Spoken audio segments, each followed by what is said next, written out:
Hello my dear friends, उम्मीद करता हूं कि आप सब बहुत अच्छे होंगे। और दोस्तों, आज की इस वीडियो में हम पढ़ने वाले हैं ह्यूमन एनाटॉमी एंड फिजियोलॉजी के एक बहुत ही इंपॉर्टेंट चैप्टर स्केलेटल सिस्टम के बारे में। दोस्तों, इस वीडियो में हम एक कंप्लीट स्टडी करेंगे स्केलेटल सिस्टम की। यहाँ पर हम समझेंगे डिफरेंट डिफरेंट बोन्स को। यहाँ पर हम समझेंगे लिगामेंट्स क्या होते हैं, कार्टिलेज क्या होते हैं।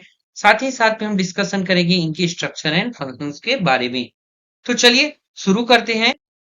तो सबसे पहले हम शुरुआत करते हैं यहाँ पर स्केलेटल सिस्टम की डेफिनेशंस के साथ में। तो दोस्तों, ये स्केलेटल सिस्टम होता क्या है?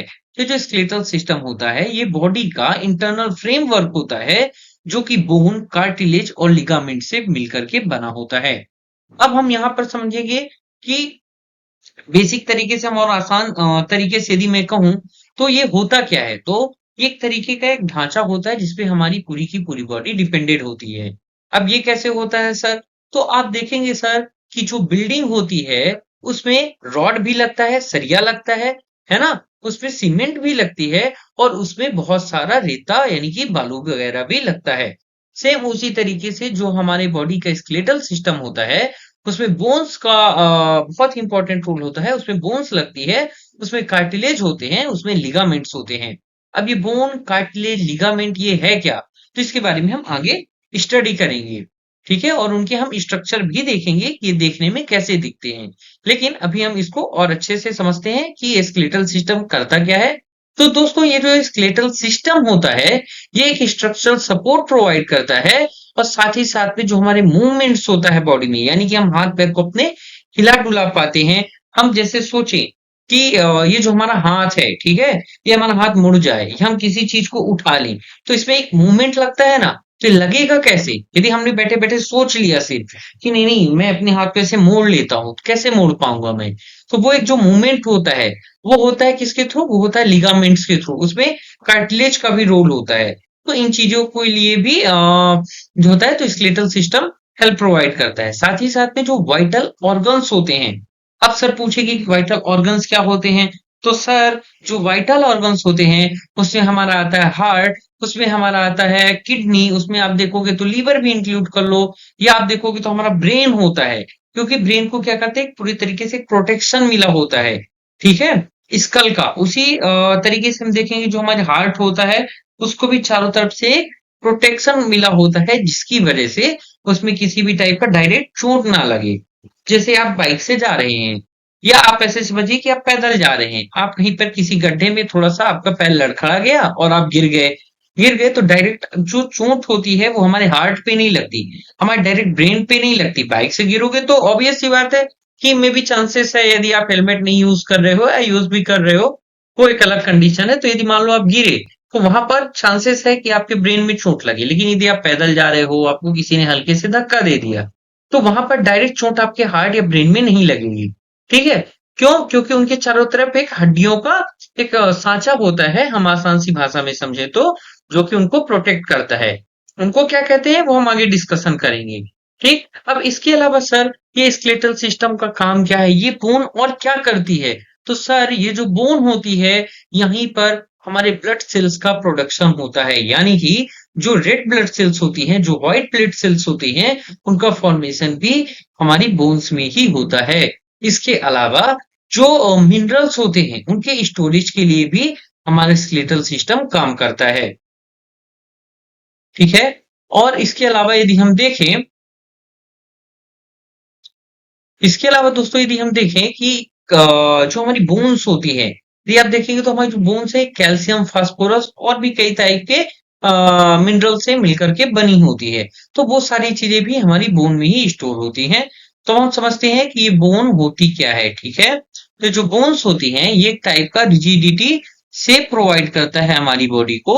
और जो हमारी मसल्स होती हैं, उनके लिए एंकर्स का काम करता है। मीन्स कि अब हमारी जो मसल्स है, वो कहीं ना कहीं तो जाकर के सपोर्ट लेगी ना। तो हमारा जो बोन होता है, इसको सपोर्ट प्रोवाइड करता है। ये इससे जो मसल्स होती हैं, वो अटैच्ड होती हैं और हमें एक मजबूती प्रदान करती हैं। और साथ ही साथ में इंटरनल ऑर्गन्स को भी प्रोटेक्ट करता है। ठीक, अब हम समझते हैं सर, ये कार्टिलेज क्या होता है? ठीक है, तो जो कार्टिलेज होता है, ये एक तरीके का फ्लेक्सिबल कनेक्टिव टिश्यू होता है। ठीक है, जो कि कुशन्स का काम करता है जॉइंट में। आप देखोगे कि जो हमारी सपोज दैट ये कोई बोन है, ठीक है, अब ये जो दो बोन्स होती हैं, ठीक, ये बोन जब आपस में अटैच होती हैं, ये आप देखोगे कि जो इस टाइप से जो हमारी ये बोन होती है, इस बोन में यहाँ पर क्या होता है कि ये जो बोन अटैच होगी एक दूसरे से, तो यहाँ पर एक सॉफ्ट टाइप का मटेरियल लगा होता है ना? उसे हम क्या कहते हैं? कार्टिलेज कहते हैं। इसका मैं आपको आगे एक फोटो भी दिखाऊंगा, उसमें आप और अच्छे से समझ जाएंगे। और इसी की वजह से कि स्मूथ मूवमेंट होता है। बहुत ज्यादा यदि मान लीजिए यदि कार्टिलेज ना हो तो क्या होगा? तो बहुत ज्यादा जोर लगेगा, इवन पेन भी हो सकता है ना? इसी टाइप से अब हम दोस्तों आगे डिस्कशन करते हैं कि लिगामेंट्स क्या होते हैं। तो लिगामेंट एक स्ट्रॉ फाइब्रस टिश्यू होता है जो कि हमारी बोन्स को कनेक्ट करने का काम करता है। ठीक है, आप देखोगे कि जो हमारी बोन है ये एक दूसरे से कनेक्ट कैसे होगी। चलो हम मान लेते हैं थोड़ी देर के लिए कि यहाँ पर कुछ होल है और यहाँ पर है, तो ये दोनों एक दूसरे से जाकर के अटैच हो गई। लेकिन अब ये मूवमेंट कैसे करेगी? यहाँ से यहाँ तक आप देखोगे तो मुड़ेगी कैसे? तो इसमें जो मूवमेंट होते हैं ये होता है लिगामेंट्स की वजह से। और लिगामेंट एक टाइप का इस तरीके कुछ स्ट्रक्चर होता है, अभी आप ऐसे समझो, ये यहाँ से यहाँ तक अटैच होता है और इसी की वजह से यहाँ पर एक मूवमेंट मिलता है हमारी बोन्स को। ठीक है, इसका भी मैं आगे आपको एक फोटो दिखाऊंगा, तो उससे आप और अच्छे से समझ जाएंगे। अब हम बात करते हैं फंक्शंस के बारे में कि फंक्शन क्या होता है। तो स्केलेटल सिस्टम का जो फंक्शन होता है हमने पहले भी डिस्कशन किया है कि सपोर्ट प्रोवाइड करता है, हमारी बॉडी को एक फ्रेमवर्क देता है, साथ ही साथ में मूवमेंट को इजी करता है, ठीक है, जिसकी वजह से हमारी बॉडी मूवमेंट्स होते हैं, प्रोटेक्शन करता है वाइटल ऑर्गन्स का, ठीक है, हार्ट, किडनी, लीवर, ब्रेन। इसके साथ ही साथ में हमने पढ़ा है कि बोन सेल्स का प्रोडक्शन भी, सॉरी, ब्लड सेल्स का प्रोडक्शन भी करता है, लाइक व्हाइट ब्लड सेल्स, ठीक है, और रेड ब्लड सेल्स, ठीक है, इनका क्या करता है? फॉर्मेशन भी यहीं पर होता है। और इसके अलावा देखेंगे तो मिनरल्स का स्टोरेज भी करता है, लाइक कैल्शियम, फास्फोरस और भी जो अदर एसेंशियल्स होती हैं उनके लिए भी ये काम करता है, जिसकी वजह से अदर जो हमारे एसेंशियल मिनरल्स होते हैं वो भी यहाँ पर आकर के स्टोर हो सके। ठीक है, यहां तक आप लोगों को समझ में आया। अब हम चलते हैं नेक्स्ट स्लाइड पर। अब हम यहाँ पर समझेंगे कुछ इंपॉर्टेंट पॉइंट्स के बारे में। वो कौन कौन से इंपॉर्टेंट पॉइंट हैं जिससे हम जो कि आपके लिए बहुत ही ज्यादा महत्वपूर्ण होते हैं। लाइक बोन की स्टडी को क्या कहते हैं? यदि हमारी बोन में कोई डिसऑर्डर है तो और हम उसकी स्टडी कर रहे हैं तो उसे हम क्या कहते हैं? अब मैं आपको ये चीजें बता क्यों रहा हूँ? मैं आपको ये पॉइंट इसलिए बता रहा हूँ क्योंकि जो पॉइंट्स होते हैं ये हर एग्जाम में पूछे जाते हैं। आप यदि कल को जीपैट का एग्जाम दे रहे हैं, आप कल को कोई फार्मासिस्ट का एग्जाम दे रहे हैं, तो वहां पर इससे बहुत सारे क्वेश्चन बनते हैं। अभी तो आप रट करके डायग्राम थोड़ा सा प्रैक्टिस करके और अच्छे मार्क्स ला लेंगे, लेकिन जब आप कोई कॉम्पिटेटिव एग्जाम देंगे तो वहां पर यहीं से क्वेश्चन बनते हैं। तो सबसे पहले हम समझते हैं कि स्टडी ऑफ बोन्स, बोन की स्टडी को हम क्या कहते हैं। तो जो बोन्स की स्टडी होती है वो कहलाती है ओस्टियोलॉजी। ठीक है, सेम हम समझेंगे कि स्टडी ऑफ बोन डिसऑर्डर। अब यदि बोन में कोई डिसऑर्डर हो गया है, ठीक है, यदि मान लीजिए आपके पैरों में इन्फ्लामेशन है, सूजन आ गई है, तो आप उस सूजन को दिखाने किसी डॉक्टर के पास जाओगे। या समझ लो कि आपको बहुत ज्यादा पेन हो रहा है तो भी आप डॉक्टर को दिखाने जाओगे। डॉक्टर क्या करेगा? आपके बोन की स्टडी करेगा। उस स्टडी को हम कहते हैं ऑर्थोलॉजी। ठीक है, क्योंकि हम किसको दिखाने जाते हैं? ऑर्थोलॉजिस्ट को। ठीक, अब आप देखोगे कि आप दिखाने क्यों जाओगे? क्योंकि सूजन होगी, तो वो जो इन्फ्लामेशन होती है ज्वाइंट की उसे हम कहते हैं आर्थराइटिस। ठीक, इसी तरीके से अब ये जो आर्थराइटिस है ये हमारे ज्वाइंट पे होगा। ठीक है, अब उस ज्वाइंट पे बोन होगी, वो जो बोन होती है, जो ब्लड होता है, ठीक है, हमारी पूरी बॉडी बोन से बनी है, ये जो बोन होता है, ये ब्लड होता है, ये एक टाइप का कनेक्टिव टिश्यू होता है। ठीक है, यहाँ हम ऐसा कह लें कि कनेक्टिव टिश्यू से मिलकर के बना होता है। ठीक है, लेकिन हम इसे कनेक्टिव टिश्यू ही कहते हैं। अब जो बोन सेल्स होती हैं, ठीक है, सेल से तो हमारी पूरी बॉडी का ही निर्माण हुआ है, तो ये जो बोन सेल्स होती हैं, ठीक है, इसे क्या कहते हैं? बोन सेल्स को हम कहते हैं ओस्टियोसाइट। लेकिन जो बोन सेल का फॉर्मेशन करती है, ठीक है, बोन फॉर्मिंग जो सेल होती है उसे क्या कहते हैं? तो उसे कहते हैं हम ओस्टियोब्लास्ट। इस ओस्टियोब्लास्ट ब्लास्ट से मिलकर के बनता है ओस्टियोसाइट। ठीक है, ये ओस्टियोब्लास्ट ही ओस्टियोसाइट का निर्माण करती है। सेम इसी तरीके से ये तो हो गई बोन फॉर्मिंग सेल्स की बात। लेकिन अब बोन को कोई डिस्ट्रॉय भी तो कर सकता है, तो कोई ऐसी सेल होगी जो बोन को डिस्ट्रॉय कर रही होगी, तो उसे हम क्या कहते हैं? उसे कहते हैं ओस्टियोक्लास्ट। ठीक, ये पॉइंट आप जरूर याद रखिएगा, यहां से क्वेश्चन बनता ही बनता है। ठीक, बोन बनी किस चीज की होती है? तो बोन बनी होती है कैल्शियम और फास्फोरस की। क्योंकि बोन में यदि आप देखोगे तो बोन एक व्हाइटिश मटेरियल होता है। वो व्हाइटिश मटेरियल क्या है? वो जो व्हाइटिश मटेरियल वो कैल्शियम है, वो फास्फोरस है। यदि मान लीजिए हमारी बॉडी में कैल्शियम की कमी हो जाए तो क्या होगा? तो साहब ओस्टियोपोरोसिस नाम की बीमारी होती है, जिसमें आप हड्डियों में देखेंगे तो छोटे छोटे छोटे छोटे छिद्र बन जाते हैं। वो क्यों बनता है? क्योंकि जब बॉडी में कैल्शियम की कमी होगी तो कैल्शियम हमारी बोन में जो स्टोर हो रखा है वो वहां से रिलीज होना चालू होगा और हमारी पूरी बॉडी की नीड को पूरा करना चालू करेगा। तो वो कहलाता है ओस्टियोपोरोसिस। ठीक, उसमें हड्डियों से कैल्शियम निकल निकल करके हमारी बॉडी में आने लगता है। अब यदि मान लीजिए किसी भी बच्चे में विटामिन डी की कमी हो जाए तो उस विटामिन डी की कमी से हड्डियों में एक डिसऑर्डर होता है, या हम कहें कि एक बीमारी होती है। उस बीमारी को हम क्या कहते हैं? तो दोस्तों, उस बीमारी को कहते हैं रिकेट्स। इसके बारे में आपने पढ़ा होगा कि हमारे चौथी पांचवी में ही पढ़ा दिया जाता है आई थिंक, और उसके पहले ही पढ़ा दिया जाता है कि विटामिन डी की कमी से होने वाली बीमारी को रिकेट्स कहते हैं। लेकिन ये बच्चों में होती है। यदि मान लीजिए यही बीमारी किसी एडल्ट में हो जाए तो हम क्या कहेंगे? तो एडल्ट में यदि यही डिफिशियंसी होती है, ठीक है, यदि एडल्ट में ये डिफिशियंसी हो जाए विटामिन डी की, तो इसे हम कहते हैं ओस्टियोमैलेशिया। ठीक है, याद रखिएगा, बच्चों में रिकेट्स और बड़ों में ओस्टियोमैलेशिया। अब जो हमारी बॉडी में कैल्शियम का लेवल है, अभी हमने पढ़ा था कि यदि कम हो जाए तो क्या होगा? कम होगा तो हमारी बोन से हमारी बॉडी में आएगा जो हमारी डेली नीड्स को कैल्शियम की पूरी करेगा। लेकिन वो कौन सा हार्मोन है, वो कौन सी चीज है जो ब्लड में कैल्शियम के लेवल को मेंटेन करती है? तो उस हार्मोन्स का नाम है कैल्सीटोनिन। ये जो कैल्सीटोनिन नाम का हार्मोन्स होता है, ये हमारी बॉडी में कैल्शियम के लेवल को मेंटेन करने का काम करता है। ठीक है, अब यदि कैल्शियम का लेवल रिड्यूस्ड हो जाए तब कहां से रिलीज होगा? कौन रिलीज करवाएगा? हमने पढ़ा कि रिलीज तो बोन से होगा, लेकिन कैसे होगा? तो वो होगा पैराथायराइड हार्मोन्स की वजह से। जो पैराथायराइड हार्मोन्स होता है ये रिलीज करवाता है बोन से ब्लड में। ठीक है, अब समझते हैं कि बोन की बोन, ये जो हमारी बोन है इसकी आउटर लेयर कौन सी कहलाती है, मिडिल लेयर क्या होती है, और इसके दोनों साइड के इनको हम क्या कहते हैं? तो आप यहाँ पर देखेंगे कवरिंग ऑफ बोन मीन्स की आउटर लेयर ऑफ बोन, या हम बोन मेम्ब्रेन कह लें। तो ये जो आप देख रहे हैं बाहरी हिस्सा, इसे हम कहते हैं पेरियोस्टियम। ठीक है, ये यहाँ पे मैंने मेंशन किया है, इसे हम क्या कहते हैं?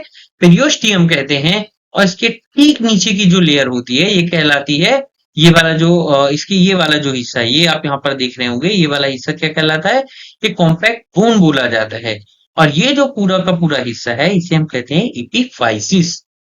सेम इसी तरीके से जो बीच वाला हिस्सा है ये कहलाता है डायाफाइसिस सॉफ्ट, और यहीं पर होता है हमारा बोन मैरो का फॉर्मेशन।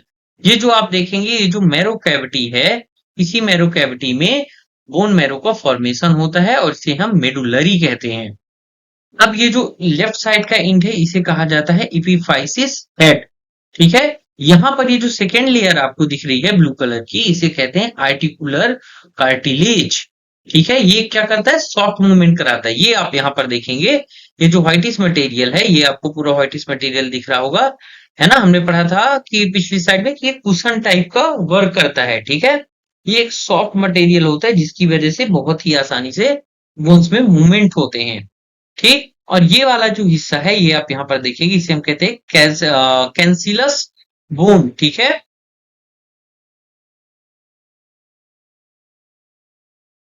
अब हम पढ़ते हैं लिगामेंट के बारे में कि लिगामेंट क्या होता है। तो जो बोन को बोन से जोड़े, ये एक बोन है। ठीक है, इस बोन को यहाँ पे जोड़ने में क्या काम आएगा? यहाँ पर काम आएगा हमारा लिगामेंट। ठीक है, 1 सेकेंड ना, इसे क्लियर कर देता हूं ताकि आपको आपको और अच्छे तरीके से समझ में आए। अब हम यहाँ पे ह्यूमन स्केलेटल की डीप में स्टडी करते हैं। तो जैसा कि हमने पहले डिस्कस किया कि ये जो हमारा ह्यूमन स्केलेटल है, ये एक तरीके का फ्रेमवर्क की तरह काम करता है ह्यूमन बॉडी के लिए। लेकिन अब इसमें सबसे इंपॉर्टेंट जो बात है वो ये है कि ये जो हमारी बोन्स होती हैं, ये टोटल 270 होती हैं जब कोई बच्चा जन्म लेता है। लेकिन जैसे-जैसे वो बड़ा होता जाता है, मैच्योर होता है और जब वो एक प्रॉपर एडल्टहुड हो जाता है, तब उसमें इन्हीं बोन्स की संख्या 206 रह जाती है। तो ऐसा क्यों होता है? वो इस वजह से होता है क्योंकि कुछ बोन्स आपस में फ्यूज्ड होकर के एक सिंगल बोन्स का फॉर्मेशन कर लेती हैं।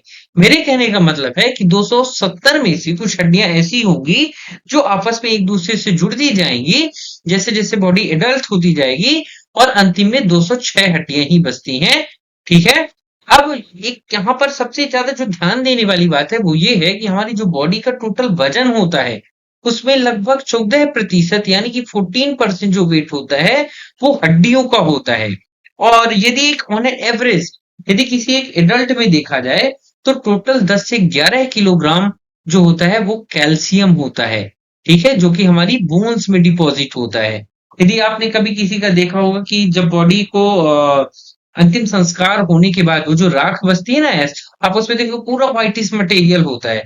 वो क्यों होता है? वो कैल्शियम की वजह से ही होता है। ठीक। अब ये जो ह्यूमन स्केलेटल है इसे दो भागों में डिवाइड करके स्टडी किया जाता है। ठीक है।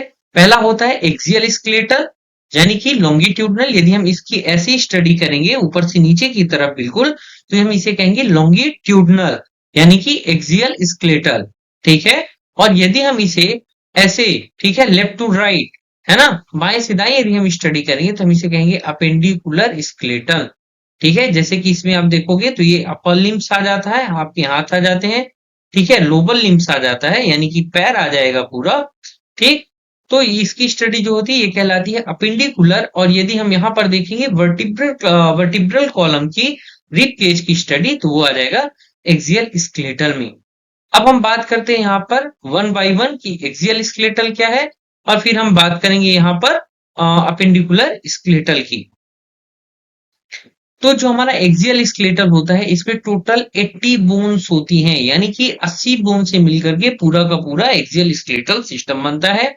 इसमें वर्टिब्रल कॉलम होते हैं। आपने देखा होगा कि C1 से C7 है ना ऐसे जो होता है पूरा का पूरा एक सेक्शन में बटा होता है वर्टिब्रल कॉलम। इसकी हम आगे और डिटेल में चर्चा करते हैं। देन हमारा रिब केज आता है जो कि ये आप देखोगे ये वाला जो हिस्सा है इसे हम क्या कहते हैं? इसे हम रिब केज कहते हैं। ठीक है। ये हमारे हार्ट को बेसिकली प्रोटेक्ट करता है। देन इसके बाद होता है द स्कल मीन्स कि ये वाला जो ये पूरा आप देखोगे ये हिस्सा इसे स्कल कहते हैं। फिर होता है थोरेसिक केस एंड देन होता है हायोइड यानी कि mid line of the neck. ये जो बीच का गर्दन का हिस्सा होता है इसे हम कहते हैं हायोइड। ठीक है। तो इन सब चीजों की हम स्टडी करेंगे एक्सियल स्केलेटल में। भाई अपेंडिकुलर में हम पढ़ेंगे शोल्डर गर्डल के बारे में जो कि ये आप बोन देखोगे ये यहाँ से थोड़ा सा एस शेप में है। ठीक है। ये होती है शोल्डर गर्डल। फिर हम पढ़ेंगे पेल्विक गर्डल के बारे में जो कि आपका ये वाला हिस्सा है। फिर हम पढ़ेंगे अपर एंड लोअर लिम्स यानी कि हम पहले ही बता चुके हैं कि अपर हैंड और लोअर लिम्स में यानी कि पैर की स्टडी के बारे में। ठीक है। तो हम शुरुआत करते हैं एक्सियल स्केलेटल से। अब एक्सियल स्केलेटन में सबसे पहला जो होता है वो होता है द स्कल। ठीक है। ये जो स्कल होता है ये हमारी खोपड़ी होती है। ठीक है। कोई कहता है ना अरे यार खोपड़ा मत खा है ना। तो ये जो खोपड़ी होती है इसके बारे में स्टडी करते हैं। ये एक सबसे हाईली ऑर्गेनाइज्ड और कॉम्प्लेक्स स्ट्रक्चर होता है।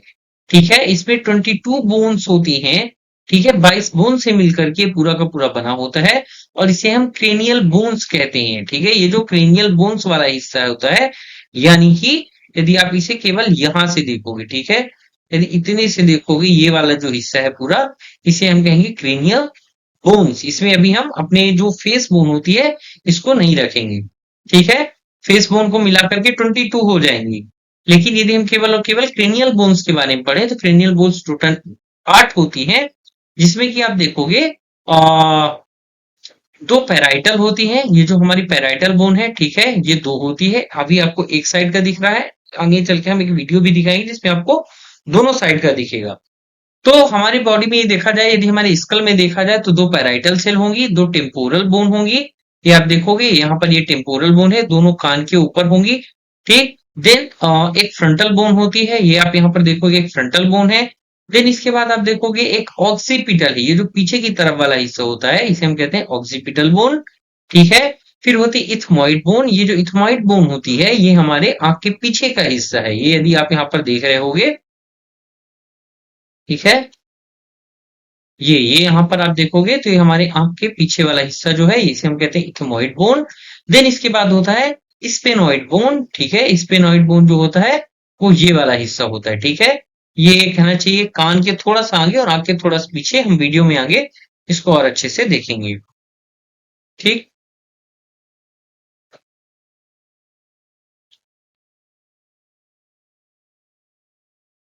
अब हम समझते हैं यहाँ पर स्कल के स्ट्रक्चर और फंक्शन के बारे में।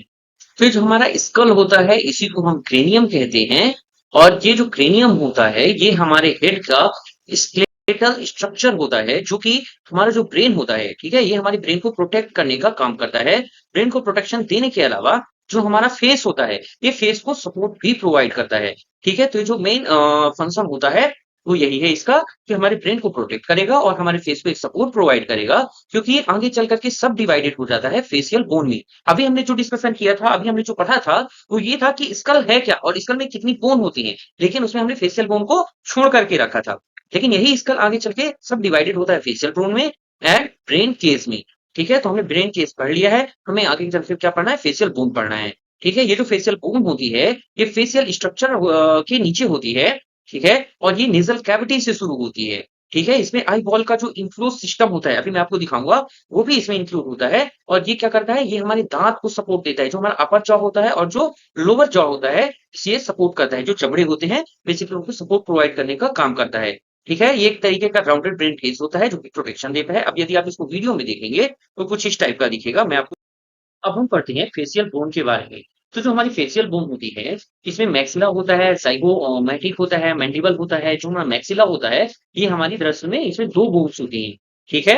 ये आप यहाँ पर देखेंगे, एक पार्ट ये है जो ठीक नेज़ल कैविटी से जुड़ा हुआ है और हमारे टीथ के अपर साइड पर है, ठीक है? तो एक लेफ्ट पार्ट में डिवाइड होता है और एक राइट पार्ट में डिवाइड होता है। देन इसके बाद आता है ज़ाइगोमैटिक। ये जो ज़ाइगोमैटिक बोन है, ये आप देखेंगे, ठीक है? ये हमारे थोड़ा-सा आई बॉल्स को और थोड़ा-सा चिक को सपोर्ट करती है। एक एक ये होती है और एक ये यहाँ पर होती है। तो इस प्रकार से 2 ज़ाइगोमैटिक बोन होती हैं। फिर एक मैंडिबल बोन होती है, ये आप देखेंगे जो नीचे का जबड़ा है, हमारा ये मैंडिबल बोन कहलाता है और ये एक सिंगल यूनिट में होता है। देन होता है नेज़ल, ये जो हमारी नेज़ल बोन होती है, यदि आप देखेंगे, ठीक है, ये नेज़ल बोन है, ये जो हमारी आँख से सटा हुआ बिल्कुल हिस्सा होता है, मानी इसकी जो हमारी नोज़ की शुरुआत होती है, यदि आप यहाँ पर देखेंगे, तो यहाँ पर आपको 2 पार्ट में दिख रही है ना? तो ये 2 बोन्स होती हैं जो कि नेज़ल बोन कहलाती हैं। देन इसके बाद होता है प्लेटाइन बोन, ठीक है? यदि आप देखेंगे, इसमें शायद है क्या? इस स्ट्रक्चर में शायद नहीं है, ठीक है? वो मैं आपको अलग से दिखा दूँगा, ठीक है?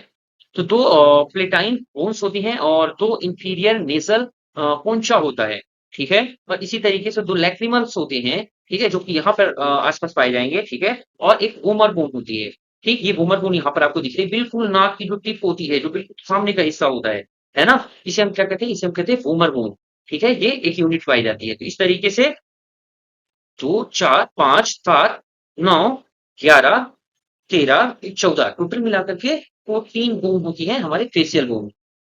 ओके? अब हम यहाँ पर समझेंगे ऑडिटरी ओसिकल्स को। ये ऑडिटरी ओसिकल्स में 3 टाइप की बोन होती हैं और ये वास्तव में जो हमारा कान होता है, ये हमारे कान के अंदर पाई जाती हैं। इसमें 3 बोन्स आती हैं जो कि 2-2 की संख्या में होती हैं। मेरे कहने का मतलब है कि टोटल 6 बोन पाई जाती हैं, 2 कानों को मिलाकर के। एक साइड के कान में आप देखोगे तो एक सिंगल बोन होगी एक टाइप की, यानी कि एक मैलियस होगी, एक इंकस होगी और एक स्टेप्स होगी। यदि आप यहाँ पर देखेंगे तो ये मैलियस बोन है, ठीक है? ये वाला जो बड़ा हिस्सा है इसे हम मैलियस बोन कहते हैं। देन उसके आगे इनकस होता है, ये पूरा का पूरा हिस्सा यदि आप देखेंगे इतना, ये इनकस बोन कहलाएगा और फिर ये एक स्टिपेस बोन होती है, ठीक है? जो कि सबसे छोटी बोन भी होती है, ठीक है? मैलियस, इनकस एंड स्टेप्स, ठीक है? ये आप देखेंगे कि ये सबसे स्मॉलेस्ट बोन होती है पूरे बॉडी में और इसके साथ ही साथ में आपको बॉडी की लॉन्गेस्ट बोन भी याद रखना है। ये आप मुझे कमेंट सेक्शन में बताएँगे कि हमारे शरीर की सबसे लॉन्गेस्ट बोन कौन-सी होती है, ठीक है? तो ये टोटल 6 बोन होती हैं, दोनों साइड के कान को मिला कर के, ठीक है? इन्हें हम क्रेनियल बोन्स के अंतर्गत ही काउंट करते हैं, ठीक है? अब हम समझते हैं इनके स्ट्रक्चर और फंक्शन के बारे में। तो जो मैलियस बोन होती है, इसे हम हैमर भी कहते हैं। क्यों? क्योंकि ये हमारे ईयर ड्रम से अटैच होती है, ठीक है? ये जो हमारा ईयर ड्रम होता है, ये आप यहाँ पर देखेंगे यहाँ पर क्या होता है, एक ईयर ड्रम है, ठीक है? इसका आप मैं आपको और दिखाऊँगा एक अच्छा-सा वीडियो, उसमें आपको क्लियरली दिखेगा कि ईयर ड्रम कैसा दिखता है, ठीक है? उससे अटैच होती है और जो यहाँ से हमारी साउंड्स आते हैं, ठीक है? उन पे ये वाइब्रेट होता है, ठीक है? देन इसके बाद होता है incus, also known as the anvil. इसे हम एनविल भी बोलते हैं क्योंकि ये जो बोन होती है, ये middle of the chain of the bones. ये जो 2 बोन्स हैं, मैलियस और स्टेप्स, इनके बीच में चैन का काम करती है, ठीक है? एक टाइप का ब्रिज का भी काम करती है, ठीक? तो इसे हम कहते हैं इंकस। देन इसके बाद होता है steps, it is also known as the stirrup, ठीक है? इसे हम स्टिरअप भी बोलते हैं क्योंकि ये जो बोन होती है, ये हमारे अटैच होती है ओवल विंडो से। यहाँ पर यदि आप देखोगे तो यहाँ पर एक ऐसा-ऐसा राउंड-राउंड करके पूरा का पूरा सिस्टम होता है, ठीक है? तो वो यहाँ पर ओवल विंडो इसे बोलते हैं, ठीक है? तो हमारे ओवल विंडो से ये बोन अटैच होती है। ठीक। और इसके अलावा जो ये बोन होती है, ये बेसिकली क्या करती है? वाइब्रेशन का काम करती है, ठीक है? ये जो मेम्ब्रेन होती है covered opening that connect with the middle ear to the inner ear, ठीक है? यहाँ पर मिडल ईयर, इनर ईयर से कनेक्टेड होता है और जो यहाँ से वाइब्रेशंस आती हैं, जो हमारे साउंड आता है, उनको क्या करते हैं? उनको एक्सेलरेट कर देते हैं और ये जो होता है आपको वीडियो में दिखाऊँगा किस तरीके से वाइब्रेशन जनरेट करते हैं और वो वाइब्रेशन के थ्रू वो जो यहाँ पर एक हिंदी में कहें तो जो तरंग होती है, ठीक है? उनके थ्रू इस टाइप का स्ट्रक्चर होता है और इसी के थ्रू जो है तो प्रॉपर ट्रैवल करती हैं, वो साउंड वेव्स, ठीक है? और उसी की वजह से हमें सुनाई देता है। तो इन बोम का काम ही यही है कि जो भी यहाँ से साउंड आएगा, ठीक है? जो भी ध्वनि आएगी, उसे यहाँ पर क्या करेंगे? एक्सेलरेट करेंगे और as a wave, as a motion, ठीक है? एज़ अ तरंग, ये उसको आगे भेज देते हैं, ठीक? अब हम बात करते हैं हायोइड की, ठीक है? ये हायोइड होता क्या है? तो दरअसल में हिंदी में कहते हैं मेरुदंड, है ना? यानी कि हमारी रीढ़ की हड्डी। ये यदि आप यहाँ पर देखोगे तो पूरी की पूरी जो हमारी रीढ़ की बोन्स होती है, ये उसका एक स्ट्रक्चर है। ठीक, आप इसमें देखेंगे कि इसको अलग-अलग पार्ट में डिवाइड किया गया है, ठीक है? 1 सेकंड। ये आप यहाँ पर देखेंगे इसे अलग-अलग पार्ट में डिवाइड किया गया है। C1 से C7 मतलब शुरुआत की जो 7 बोन्स होती हैं, इसे हम सर्विकल वर्टिब्रा बोलते हैं और इन्हें हम C से रिप्रेजेंट करते हैं, ठीक है? ये आप यहाँ पर देखोगे जो हमारी गर्दन है, गर्दन के पास का जो हिस्सा है इसे हम क्या कहेंगे सर्विकल कर्व कहते हैं और इसी सर्विकल कर्व को हम सर्विकल वर्टिब्रा कहते हैं क्योंकि यहाँ पर 1 से लेकर के जो 7 बोन होती है वो सर्विकल वर्टिब्रा में आती हैं।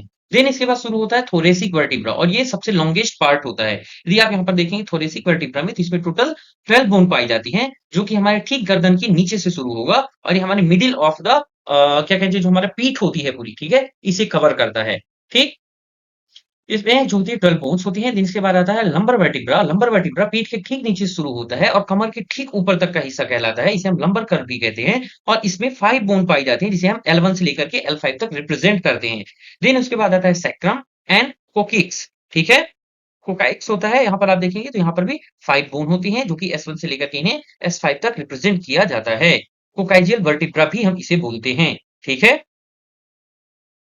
अब हम समझेंगे अब हम समझेंगे structure and function of vertebra के बारे में। तो ये जो वर्टिब्रा होती है, ये बोन की एक सीरीज होती है, ठीक है? और ये पूरी पूरी 33 इर्रेगुलर बोन की जो सीरीज होती है, मिल करके एक कॉलम का फॉर्मेशन करती हैं, जिसे हम वर्टिब्रल कॉलम कहते हैं या स्पाइन कहते हैं या हिंदी में आप इसे मेरुदंड भी कहते हैं। ये जो 33 इर्रेगुलर साइज की बोन होती हैं, ये छोटी से लेकर के बड़ी मतलब कि डिफरेंट डिफरेंट साइज की होती है और ये एक दूसरे से कनेक्टेड होती है बाय द इंटरवर्टिब्रल डिस्क के थ्रू। ओके, ये जो वर्टिब्रल कॉलम होता है अब इसे फिर से 5 रीजन में डिवाइड किया जाता है cervical, thoracic, lumbar, sacral and coccygeal में। जो सर्विकल होती है इसमें 7 बोन्स होंगी, थोरेसिक में 12, लंबर में 5, सैक्रल में 1 एंड कोकाइजियल में भी 1 बोन होगी। लेकिन जो कोकाइजियल होगा और जो सैक्रल होगी इनकी जो बोन होती है ये एक एक बोन होगी लेकिन फ्यूज्ड होगी। अब बात करते हैं कि सर्विकल वर्टिब्रा का लोकेशन क्या है। जो सर्विकल वर्टिब्रा होता है फर्स्ट रीजन होता है वर्टिब्रल कॉलम में और ये जस्ट बिलो द स्कल होता है। मीन्स कि आपने देखा होगा कि ये जो हमारा स्कल होता है, ठीक है? ये स्ट्रक्चर यहाँ पे अच्छा नहीं बन रहा बट आप इसको ऐसे समझिए कि जो हमारा स्कल है, ये स्कल से जो हमारा ऐसे-ऐसे करके पूरा जुड़ा होता है, ठीक है? ये हमारा कहलाता है वर्टिब्रल कॉलम और इसमें जो पहला हिस्सा होता है मीन्स कि आप गर्दन के पास का हिस्सा यदि आप देखेंगे तो ये कहलाता है सर्विकल वर्टिब्रा और इसे डिनोट किया जाता है C1 से लेकर के C7 तक। मीन्स कि हम वर्टिब्रल जो हमारा सर्विकल वर्टिब्रा है इसे हम C से रिप्रेजेंट करेंगे। इसमें टोटल 7 बोन होगी C1 से लेकर के C7 तक। जो C1 होगा इस स्कल के सबसे पास का होगा और जो C7 होगा स्कल से थोड़ा दूर का होगा, ठीक है? इसी के बीच में वर्टिब्रल फोर मैन होते हैं। मीन्स कि ये जो आप देखेंगे जो सी टाइप के स्ट्रक्चर यहाँ पर यदि आप देखेंगे ये जो बोन इंटरकनेक्टेड होती है एक दूसरे से, इनके अंदर में होल होता है जिसे हम वर्टिब्रल फोर मैन कहते हैं, ठीक है? ये जो होल्स होता है इसी के थ्रू स्पाइनल कॉर्ड में वर्टिब्रल आर्टरीज होकर के जाती हैं, वेन्स होकर के जाती हैं, ठीक? जो स्पाइनल नर्व्स होती हैं वो भी इन्हीं के थ्रू जो है ट्रेवल करती हैं और इसके अंदर से इंटरकनेक्टेड होती हैं। तो यहाँ तक आई होप कि आपको क्लियर होगा। अब हम मूव करते हैं नेक्स्ट स्लाइड में। अब यहाँ पर हम समझते हैं कि जो हमारा C1 होता है इसे हम क्या कहते हैं, इसे हम एटलस कहते हैं, ठीक है। और जो हमारा C2 होता है इसे एक्सिस कहा जाता है, क्योंकि ये क्या होती है, ये दोनों टॉप मोस्ट वर्टिब्रा होती हैं। ठीक, हमने पीछे पढ़ा है कि जो हमारा C1 होता है सबसे क्लोजेस्ट होता है, ठीक है, और उसी को हम एटलस कहते हैं। ये फर्स्ट सर्विकल वर्टिब्रा होगा जो कि रिंग रिंग लाइक का स्ट्रक्चर होगा and does not have a vertebral body. लेकिन इसमें वर्टिब्रल बॉडी नहीं होगी, स्पाइनस प्रोसेस नहीं होगी, it form a connection between the skull and spine. ये क्या करेगा, सिर्फ स्कल और स्पाइन के बीच में एक कनेक्शन प्रोवाइड करेगा, ठीक है। एक्सिस जो होगा अब वो सेकंड सर्विकल वर्टिब्रा होगा, जहां से पायोवेट का फॉर्मेशन होगा on which the Atlas rotate, means कि जहां से एटलस रोटेट होगा, आप गर्दन को जहां से घुमा सकते हैं। आप कभी अनुभव करेंगे तो आपको जो एटलस के ठीक नीचे वाला हिस्सा है उसमें कोई मूवमेंट नहीं होता, लेकिन उससे आप थोड़ा सा नीचे आएंगे तो गर्दन हमारी थोड़ा सा गले से मुड़ती है ना, नीचे साइड से, ठीक है। तो उसे हम क्या कहते हैं, उसे हम कहते हैं एक्सिस। ठीक, तो इसमें बस इतना ही है समझने के लिए मोटा माटी, ठीक है। जो C3 और C6 होता है ये स्मॉलेस्ट वर्टिब्रा होती हैं और ये ब्रॉड साइड होती हैं, ठीक है, थोड़ा सा ये बड़ी होती हैं, ठीक है। ये मेनली रिस्पॉन्सिबल होती है मूवमेंट ऑफ हेड, ठीक है। जो अभी मैंने बताया कि हमारा जो हेड होगा वो मूवमेंट होगा, वो इन्हीं जॉइंट्स के थ्रू मूवमेंट इसमें होता है, ठीक है। और ये एटलस और एक्सिस के बीच का पूरा हिस्सा कहलाता है। अब हम समझते हैं थोरेसिक केज के बारे में। What is thoracic cage? तो यदि थोरेसिक केज के बारे में हम बात करें तो ये जो आपको स्ट्रक्चर दिख रहा है कुछ, ये वाला जो थोरेसिक केज है, ये पूरा का पूरा ये जो स्ट्रक्चर आपको दिख रहा है इसे हम थोरेसिक केज कहेंगे। ये हमारे हार्ट को प्रोटेक्ट करने का काम करता है। जो हमारा हार्ट है, जो हमारा लंग्स है, उनको एक प्रोटेक्शन प्रोवाइड करता है। और इसमें जो बीच की बोन आपको दिख रही है, ये वाली, इसे हम कहते हैं स्टर्नम, ठीक है। ये नंबर ऑफ क्वांटिटी में केवल एक होती है, ठीक है। और ये काफी ज्यादा मजबूत होती है, ये जो आपको दिख रहा है, अब अच्छे से मैंने इसे हाईलाइट कर दिया, ये आपको दिखेगा, ये इसे हम क्या कहते हैं, स्टर्नम कहते हैं। और ये जो साइड साइड में आपको रिंग लाइक की बूंद दिख रही है, इसे हम कहते हैं रिब्स। ये 24 होती है, ठीक है। दोनों साइड का मिलाकर के टोटल कितनी होती है, 24। ये देख लेंगे, ये आप ये पूरा का पूरा राउंड शेप है ना। तो इसका बस इतना सा ही काम है कि ये हार्ट को प्रोटेक्ट करेगा, लंग्स को प्रोटेक्ट करेगा और एक सपोर्ट प्रोवाइड करेगा, ठीक। ये आप वीडियो में यदि आप देखेंगे तो आपको कुछ इस टाइप से ये दिख रहा होगा। ये पूरा का पूरा मूवमेंट हो रहा है ना। मैं इसको थोड़ा सा इरेज कर देता हूँ, आपको और अच्छे से दिखेगा। ये देखिए, ये आपको यहाँ पर दिख रहा है जो पूरा पूरा मूवमेंट हो रहा है। हम समझते हैं थोरेसिक वर्टिब्रा के बारे में। What is thoracic vertebra? तो जो थोरेसिक वर्टिब्रा होती है दरअसल में, ये जो हमारी रिब्स है इसके पीछे का हिस्सा होता है। अभी हमने सबसे शुरू में क्या देखा, हमने देखा कि जो सबसे शुरू में थोरेसिक, जो हमारे शुरू में वर्टिब्रल कॉलम होती है उसमें C1 सेक्शन होता है, ठीक है।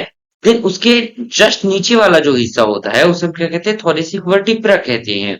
इसी थोरेसिक वर्टिब्रा से थोरेसिक केस जुड़ा होता है, ठीक है। मीन्स कि जो हमारे हार्ट को प्रोटेक्ट करता है, सामने जो आप रिब्स देखोगे, ठीक है, जो हमारी ऐसे कि जो पसलियों की हड्डियां होती हैं उसके ठीक पीछे का जो हिस्सा देखोगे, जो हमारा स्पाइनल कॉर्ड होता है, जो हमारा स्पाइन होता है, उसे हम कहते हैं थोरेसिक वर्टिब्रा कहते हैं। ओके। अब इसमें समझने वाली चीज ये है कि सेकेंड सेगमेंट होता है हमारे वर्टिब्रल कॉलम का, जैसे कि मैंने बताया, जो कि सर्विकल और लंबर वर्टिब्रा के बीच में होता है। इसे डिनोट किया जाता है टी से, ठीक है। जो हमारा टी होता है ये रिप्रेजेंट करता है थोरेसिक वर्टिब्रा के बारे में। और इसमें टोटल 12 बोन होती हैं, ठीक है। टोटल 12 हड्डियां होती हैं, से T1 से लेकर के T12 तक की होती हैं। और इनका जो साइज होता है वो इंटरमीडिएट साइज होता है। मीन्स कि ये जैसे जैसे नीचे की तरफ आप पाएंगे तो इनका साइज जो होता है वो बढ़ता जाता है, ठीक है, लंबर वर्टिब्रा तक। देन अब इसके स्पेशल फीचर क्या है, तो इसके स्पेशल फीचर ये होता है कि जो हमारा थोरेसिक वर्टिब्रा होता है ये हमारे वर्टिब्रल केस से जुड़ा हुआ होता है। जो अभी हमने पढ़ा था थोरेसिक केस, वो थोरेसिक वर्टिब्रा में जुड़ा होगा। और इसी को हम कहते हैं कोस्टल फैसेट। ये जो हमारी फैसेट होती है, जो जॉइंट होता है, इसके थ्रू ये जुड़ा होता है हमारे रिब्स से। ओके। तो ये किसका स्पेशल फीचर होता है और ये पूरा पूरा हार्ट शेप का होता है। यदि आपने देखा होगा अभी पीछे, तो ये कुछ इस टाइप से हमारा रिब केस दिखता है, ठीक है, जो कि थोड़ा सा ऐसा हार्ट शेप का है, ठीक।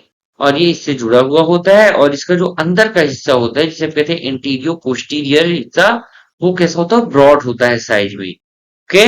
एंड ये जो फेसेट होती है वर्टिब्रा की, यूजफुल होती है आर्टिकुलेशन के लिए। रिब से मीन्स की जो रिब्स का कनेक्शन है, जो रिब्स में आदान प्रदान होता है, ठीक है, जो ब्लड जो भी चीजें हैं हमारी बोन्स की, वो सब जो है तो इसी के थ्रू होगा। ओके। और ये जो हमारी स्पाइनस क्या बोलते हैं, जो स्पाइनस प्रोसेस होता है, ये ट्रायंगुलर शेप का होता है, ये आपको यहाँ पर दिख ही रहा है। अब हमने शुरुआत में दो टाइप का स्केलेटल सिस्टम को हमने दो भागों में डिवाइड किया था। पहला एक्सियल और दूसरा हमने डिवाइड किया था पेंडिकुलर। तो एक्सियल में हमारा क्या क्या था?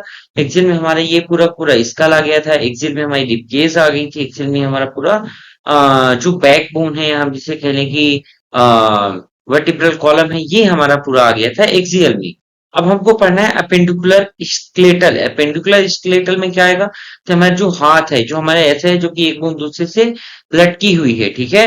जैसे कि हमारा जो अपर बोन है, जो हमारा लोअर लिम्स है, ठीक है, ये सारी की सारी बोन्स जो होती है वो कवर होंगी हमारे अपेंडिकुलर स्केलेटल में। और ये जो टोटल होती है, ये 126 बोन होती है। इसमें सबसे पहला होता है पेक्टोरल गार्डल, ठीक है। जो पेक्टोरल गार्डल होता है, उसमें सबसे पहला हिस्सा होता है क्लेविकल। अब क्लेविकल क्या है? तो ये जो आपको यहाँ पर बोन दिख रही है, यदि आप देखेंगे, ये जिसे हम कॉलर बोन भी कहते हैं, ये हमारी जो बोन होती है, इसे हम कहते हैं क्लेविकल। ये दो होती हैं साइज में, ये आपको ब्लिंक करता हुआ दिख रहा है। ओके। और स्ट्रक्चर क्या होता है? ये एक टाइप की एस शेप की बोन होती है, जो कि horizontally across rib cage, means कि आपके इस रिब केज के ऊपर होगी, ठीक है। और ये सपोर्ट करती है हमारे शोल्डर को, ठीक है। जो हमारे दोनों शोल्डर हैं उनको ये सपोर्ट करेगी। और साथ ही साथ में एक सपोर्ट प्रोवाइड करती है हमारे हैंड। अब ये जो क्लेविकल का ये वाला हिस्सा है, इसे हम कहते हैं मीडियल इंड। ये जो क्लेविकल का मीडियल इंड होगा, ये जुड़ा होता है स्टर्नम से, जिसे हम कहते हैं स्टर्नो क्लेविकुलर ज्वाइंट। ये यहाँ पर स्टर्नो क्लेविकुलर ज्वाइंट से जाकर के ज्वाइंट होगा। और इस साइड यदि आप देखेंगे तो स्कैपुला, ये जो हमारे पीठ का पीछे वाला हिस्सा है शोल्डर का, इसे हम स्कैपुला कहते हैं, और ये जाकर के इससे कनेक्ट होता है। ओके। इसे हम कहते हैं एक्रोमायो क्लेविकुलर ज्वाइंट, ठीक है। और ये वाला जो इसका हिस्सा होगा, ये वाला जो इंड है, इसे हम कहते हैं लेटरल इंड। ओके। तो ये वाला लेटरल इंड हो गया, और ये वाला जो है तो मीडियल इंड हो गया। ठीक है, दोनों बोन के लिए सेम होगा। अब इसका काम क्या है? तो भाई साहब, इसका काम है नर्व्स को और ब्लड वेसल्स को प्रोटेक्ट करना। ये जो यहाँ पे नर्व्स और ब्लड वेसल्स होती हैं, इनको एक प्रोटेक्शन करने का काम करता है। और ये स्किन के बहुत ज्यादा क्लोज होता है, बहुत थिन स्किन के नीचे होता है। तो ये सबसे ज्यादा जो होता है तो फ्रैक्चर होने के भी चांसेस इसके होते हैं। तो हम बात करें बारे में, ये जो हमारा स्कैपुला होता है, ये यदि आप रिब केज देखेंगे तो इसके पीछे साइड का हिस्सा होता है, जो कि ट्रायंगुलर शेप में है, ठीक है। ये एक ट्रायंगुलर बोन होती है, जो कि हमारे शोल्डर के लिए ज्वाइंट और सॉकेट का निर्माण करती है। ये जो आप देखेंगे, जो हमारा शोल्डर है, ठीक है, यहाँ पर एक ज्वाइंट है, और इससे हमारी जो होता है अपर लिम्स की बोन कनेक्ट हुई है, ठीक है। तो इसके लिए क्या करेगी? ज्वाइंट और सॉकेट का निर्माण करेगा। और इसका मेन जो फंक्शन होता है वो ये होता है कि शोल्डर का निर्माण करता है, और वाइडर रेंज में, मतलब कि जो हमारे पूरे हाथ में मूवमेंट होता है, उस पूरे के पूरे मूवमेंट के लिए ये रिस्पॉन्सिबल होता है, ठीक है। और ये जो हमारे स्कैपुला होते हैं, ये एक दर्जन से कहीं ज्यादा मसल्स, टेंडन और लिगामेंट से मिलकर के बने होते हैं। हम ऐसा कर लें कि कनेक्टेड होते हैं, एक दर्जन से अधिक मसल्स, टेंडन और लिगामेंट से ये कनेक्टेड होता है। ओके। एंड देन होता है कि अब ब्लड सप्लाई कैसी होती है? तो जो हमारी एक्सिलरी होती है, जो सब क्लेवियन आर्टरीज होती है, वो इसके सामने से होकर के जाती हैं, गुजरती हैं। यदि आपको यहाँ पर ये थोड़ा सा दिख रही हो, तो ये बहुत सारी एक्सिलरी और आर्टरीज हैं, जो कि इसके फ्रंट से होकर के गुजरती हैं। देन इसके साथ साथ जो ये स्कैपुला होता है, इसी के पास में होती है लिम्फ नोड, ठीक है। जो स्कैपुला होता है, ये आर्मपिट के पूरा का पूरा आर्मपिट होता है, कहते हैं कि आर्मपिट पे लोकेटेड होता है, ठीक है, जहां पर बहुत सारी लिम्फ नोड होती हैं, जो कि फ्लूइड के ड्रेनेज और इम्यून सिस्टम में हेल्प करती है। Okay? अब हम समझेंगे अपर एक्सट्रीमिटी को। अपर एक्सट्रीमिटी क्या होती है? तो अपर एक्सट्रीमिटी में हमारे जो अपर हमारा हैंड होता है, ठीक है, वो पूरा का पूरा हाथ कवर होता है।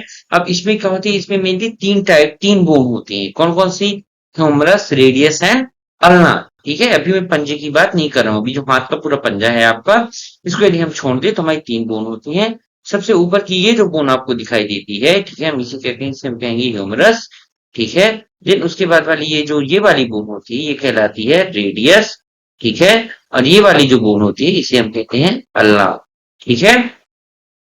अब समझना ये है कि जो हमारी ह्यूमरस बोन है, यहाँ पर मैं लिखा है नंबर ऑफ क्वांटिटी में 2, जो दोनों हाथ की मिला करके है। ओके, ठीक है। तो जो हमारी जो ह्यूमरस होती है दो बोन होती है, और ये जो हमारा हिस्सा होता है शुरुआत का, इसे हम क्या कहते हैं, प्रॉक्सिमल इंड कहते हैं, ठीक है। ये हमारा क्या रहता है, प्रॉक्सिमल इंड। जो प्रॉक्सिमल इंड होता है ह्यूमरस का, ये कनेक्ट होता है हमारे शोल्डर के ज्वाइंट पे, ठीक है, जो कि किससे बन रहा है हमारा, यहाँ पर आप देखेंगे तो जो हमारा स्कैपुला है, ठीक है, जो हमारा क्लेविकल है, इससे मिलकर के हमारा यहाँ पर ज्वाइंट बन रहा है, शोल्डर ज्वाइंट, यहाँ पर जाकर के हमारी ह्यूमरस बोन कनेक्ट होती है, ठीक है। इसे हम कहते हैं प्रॉक्सिमल इंड, ठीक। अब इसके बाद हमारा होता है इसी में ये जो गोल वाला हिस्सा है, जो आपको राउंड हिस्सा दिख रहा होगा, ये कहलाता है हेड। समटाइम हम इसे ह्यूमरल हेड भी कहते हैं या ह्यूमरल बॉल भी कहते हैं, ठीक है। इसके बाद आता है ग्रेटर ट्यूबरोसिटी, देन आता है लेसर ट्यूबरोसिटी, से बाइसेप्स ग्रूव्स भी बोलते हैं, वो आपका ये वाला हिस्सा होता है। और यहाँ पर जो होता है टोटल 13 मसल्स होती हैं, ठीक है। देन इसके बाद आ जाता है आपका रेडियस, ये जो आपका रेडियस बोन होता है स्लाइटली कर्व्ड होता है, ये यदि आप यहाँ पर देखेंगे थोड़ा सा आपको कर्व शेप में दिख रहा होगा, ठीक है। ये जो रेडियस बोन होती है, इसके 3 बॉर्डर होते हैं और 3 सरफेस होती है, ठीक है। इसका जो रेडियस बोन होता है, इसमें क्या होता है, रेडियल हेड होगा, नेक होगा, ट्यूबरोसिटी होगी, ये सारी चीजें होंगी। जो रेडियस हेड होगा cylindrical and covered with the highline cartilage, ये हाईलाइन कार्टिलेज से कवर होगा। देन इसके बाद आपका ये अल्ना हो गया इसी में, ठीक है। देन इसके बाद आप यहाँ पर देखोगे तो ये वाला जो हिस्सा होता है ये आपका कहलाता है कार्पल, ठीक है। इसमें टोटल 16 बोन होती हैं, टोटल 16 बोन पाई जाती हैं। देन इसके बाद आता है आपका मेटाकार्पल, तो ठीक इसके नीचे ये वाला जो इतना हिस्सा है इसे हम कहते हैं मेटाकार्पल, जो हमारा पंजा होता है हाथ का। देन इसके बाद ये जो हमारी फिंगर्स होती हैं पूरी, ये हमारी कवर होती है फेलेंजेस में, ओके। जो फेलेंजेस हैं टोटल दोनों हाथ की मिलाकर के 28 बोन होगी। मेटाकार्पल दोनों हाथ की मिलाकर के 10 होगी। कार्पल दोनों हाथ की मिलाकर के 16 होंगी, और इसी टाइप से अल्ना भी 2 और रेडियस भी 2।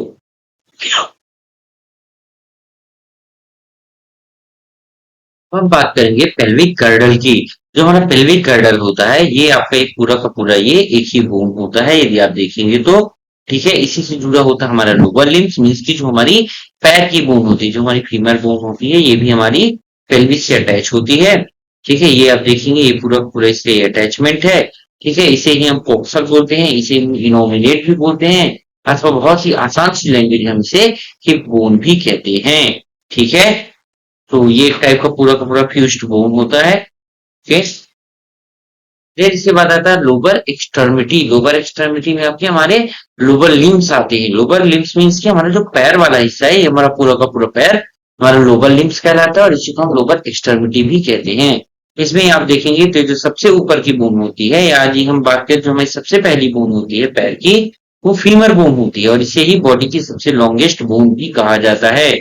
आपको ये याद रखने वाला पॉइंट है, ठीक है। बॉडी की सबसे लॉन्गेस्ट बोन कौन सी है, तो फीमर होती है। देन उसके बाद ये जो जॉइंट होता है यहाँ पर, ये इसे हम कहते हैं पटेला। देन उसके बाद का जो हिस्सा होता है इसे हम कहते हैं टीबिया। देन इसके बाद आपकी ये वाली जो बोन है, जो आपके पैर में सेकेंड बोन दिखती है, इसे कहा जाता है फिबुला, ठीक है। जो टीबिया है वो ये वाली बोन, ठीक है, ये वाली जो बोन होता है इसे हम कहते हैं टीबिया कहते हैं। ये वाली बोन जो हमारी होती है सेकेंड वन, इसे कहेंगे फिबुला। और इसके नीचे का जो हिस्सा होता है, जो पैर वाला हिस्सा होता है, सेम हमारे हाथ की तरह ही इसे भी 3 भागों में डिवाइड किया जाता है, फुट बोन्स में। और इन फुट बोन्स को क्या कहते हैं, टार्सल, मेटाटार्सल एंड फेलेंजेस। ये जो टोटल दोनों पैर के हम मिला करके दिखाओगे तो 28 बोन्स होती हैं। मेटाटार्सल में हमारी 10 बोन्स होंगी, और जो हमारा टार्सल होता है तो उसमें हमारी 14 बोन्स होती है, ठीक। तो सिंपल सा है, बॉडी की जो होती है सबसे मजबूत बोन भी इसे एक टाइप से देखा जा सकता है, ठीक है। सबसे लॉन्गेस्ट बोन तो होती है, आपको याद रखने वाला पॉइंट है ये, ठीक। और ये हमारे पैर के मूवमेंट में हेल्प करती है। तो दोस्तों इस तरीके से हम इस चैप्टर की समाप्ति करते हैं। स्केलेटल सिस्टम का जो चैप्टर है ये क्लियर होता है, यहाँ समाप्त होता है। दोस्तों उम्मीद करता हूँ कि आप सबको बहुत पसंद आया होगा, और यदि आपको कुछ डाउट है, यदि आप ये कुछ पूछना चाहते हैं तो प्लीज कमेंट कर सकते हैं। लाइक कीजिए, शेयर कीजिए और सब्सक्राइब कीजिए हमारे इस चैनल को, फार्माजोन हेल्थ एजुकेशन को। Thank you.